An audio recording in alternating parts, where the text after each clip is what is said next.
수천 년 또는 수백만 년 전 지구를 거닐었던 인류는 오늘날의 모습과는 달랐습니다. 우리보다 수백만 년 뒤에 살게 될 인류는 지금 우리가 상상하는 일반적인 인간의 모습과는 다를 가능성이 높아요. 심지어는 약간 개처럼 생겼을지도 몰라요. 언젠가는 모든 것이 개처럼 보일 것이라는 우스갯소리가 있는데 사실 그 말에는 진실이 담겨 있습니다. 네, 개는 우리 주변 흔히 찾아볼 수 있지만 그래서가 아니에요. 다른 생물들도 어떤 식으로든 개로 변하고 있습니다. 개가 정말 멋지다는 것을 깨달은 진화가 다른 생물도 개와 비슷하게 만들기로 결정한 과정을 개화라고 해요. 개가 아닌 다른 동물 그룹에서는 이미 최소 5번 이상 이런 일이 일어났어요. 하지만 동시에 일종의 개인 셈이죠. 좋아요. 처음부터 설명할게요. 개라는 단어를 들었을 때 가장 먼저 떠오르는 것이 무엇인가요? 아마도 식용개 같은 것을 떠올릴 거예요. 한번 보면 쉽게 기억할 수 있는 특징이 있죠. 납작하고 짧고 사각형 또는 둥근 몸통, 숨겨진 꼬리, 개의 밑면에 보이는 복부 등이 있어요. 따라서 기본적으로 이런 타원형의 몸체를 보면 개라고 생각하게 됩니다.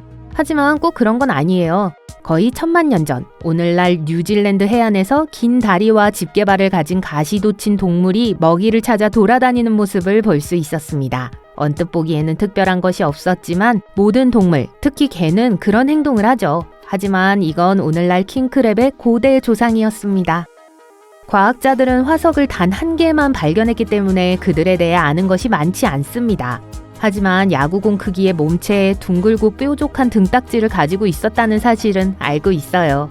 과학자들은 오늘날의 킹크랩의 생활 방식을 근거로 이들이 깊고 차가운 물에서 살았을 것으로 추정합니다. 이 고대 동물 중 하나를 보면 개를 보고 있다고 생각할 거예요. 아니에요. 이 고대 개는 아노무라라고 불리는 다른 종의 일부이기 때문에 사실 개가 아닙니다. 아노무라는 코코넛개나 자기개와 같은 많은 가짜개가 속해 있는 갑각류의 큰 그룹입니다. 재미있고 평화로운 생물처럼 보인다고요? 아니에요. 이 가짜개들은 모두 가재나 새우와 비슷한 긴 몸통과 꼬리를 가진 갑각류에서 진화한 것입니다. 그런데 어떤 이유에서인지 모두 개처럼 생겼어요. 마치 학교에서 인기 많은 학생처럼 모두가 그 학생과 똑같이 옷을 입고 싶어 하죠. 이 동물들이 개를 질투한 걸까요? 모든 것은 유연성에 달려있는 것 같습니다. 개처럼 생긴 이 생물은 약 3억 6,500만 년 전으로 거슬러 올라갑니다. 최초의 십각류 갑각류인 팔레오팔라에몬에 대해 이야기하고 있어요. 십각류는 10개의 발 때문에 붙여진 이름이죠. 이 그룹에는 바닷가재, 클레오피쉬, 새우, 개 등 진짜 개와 가짜 개가 모두 포함됩니다. 팔레오팔라에몬은 가재처럼 생긴 가장 오래된 십각류입니다.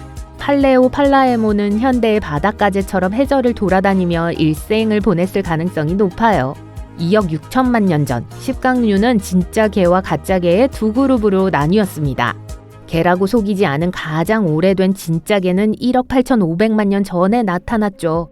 가장 오래된 가짜 개는 1,500만 년 전으로 바닷가재와 더 비슷합니다. 하지만 진화를 통해 두 그룹 모두 오늘날 우리가 보는 개의 형태에 가까워졌어요. 동물학자 랜슬롯 알렉산더 보라딜레는 이 모든 생물들이 약간 개처럼 변해가고 있다는 사실을 처음으로 깨달은 사람 중 한 명이에요. 그가 1916년에 개화라는 명칭을 생각해냈고 어떻게 이런 일이 일어나는지 설명하려고 노력했죠. 바닷가재는 긴 꼬리를 가지고 있습니다. 세월이 흐르면서 꼬리가 짧아지고 몸통 밑으로 들어가게 되었죠. 좁은 앞부분은 점점 더 평평해지고 넓어져 개와 같은 모양을 갖게 되었습니다. 개의 모양을 갖게 된 건 아마도 이동성을 개선했기 때문일 거예요. 둥글고 평평한 몸통 덕분에 달리기, 걷기, 헤엄치기, 굴파기 등 모든 동작을 매우 효율적으로 할 수 있어요. 심지어 어떤 개는 나무를 기어오르기도 해요. 다시는 멋진 열대해변에서 해먹을 사용하지 않을 거예요. 좋아요. 다시는 그런 공상조차 하지 않을게요. 새우나 바닷가재와 비슷한 모양을 가진 동물들은 헤엄치거나 굴을 파거나 해저에 흩어져 살 수밖에 없습니다. 또 다른 학설에 따르면 이 모양은 포식자를 더 효율적으로 피할 수 있는 좋은 방법이라고 해요. 새우와 바닷가재는 긴 꼬리가 없어졌어요. 약한 부분이 적었죠. 더 좋은 점은 굶주린 포식자가 안 보는 사이에 잡을 수 있는 취약한 부위가 없다는 것입니다. 또한 바닷가재는 상상도 할 수 없는 곳에 숨을 수 있었어요. 옆으로 걸을 수 있는 능력도 잊지 마세요. 개가 다른 비슷한 생물보다 더 빨리 움직일 수 있었던 이유인지도 몰라요. 개는 전 세계로 동시에 퍼져나갔어요. 기본적으로 개는 더 많은 장소를 방문하고 더 많은 일을 할 수 있고 포식자로부터 도망치고 더 잘 숨을 수 있으니 모두가 개처럼 되고 싶어 하는 건 당연한 일입니다. 하지만 누구나 개가 될 수 있는 것도 아니고 아무리 노력해도 안 되는 경우도 있습니다. 그래서 어떤 갑각류는 시간이 지나면서 개와 같은 몸을 잃는 경우도 있었어요. 네, 탈개화죠. 실제 개에게도 그런 일이 일어났습니다. 좋은 예가 개구리 개입니다. 인정하세요. 개구리 개를 보면 뛰어오르고 개굴개굴 소리를 낼 것만 같죠? 아니면 9,500만 년에서 9,000만 년 전에 살았던 귀여운 화석개는 어때요? 개를 보고 있다고 생각하겠지만 몇 가지가 조금 달랐어요. 앞다리는 노 모양이었고 눈이 얼마나 컸는지 보세요. 게다가 이 눈은 다른 일반 개처럼 줄기에 붙어 있지도 않았어요. 마치 거절할 수 없는 강아지 같은 눈빛을 하고 있죠.